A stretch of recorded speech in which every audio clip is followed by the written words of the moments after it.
এরা কিন্তু সবাই আজকে এসে এখানে স্টে করছে, এই জন্য এরা আসলে থাকতে পারছে। আর যারা আসলে একদিনে দেখে শেষ করতে চায় তাদের জন্য কিন্তু আসলে হয় না। সবাই এখানে ছবি তুলতেছে।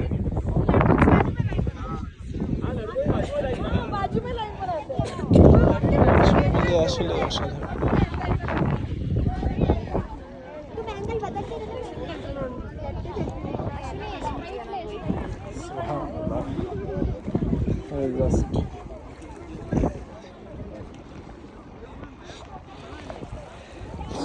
আসলে লাদাখের মূল বৈশিষ্ট্য হচ্ছে নীল আকাশ, একদম ক্রিস্টাল ক্লিয়ার আকাশ থাকবে। লাদাখটা তখন আসলে অসাধারণ, আসলে অসাধারণ লাগবে। নীল পানি আমি কখনো আসলে ভাবিও নাই আমি এই প্যাংগং লেকে আসবো, নীল পানির পাশ দিয়ে হাঁটবো।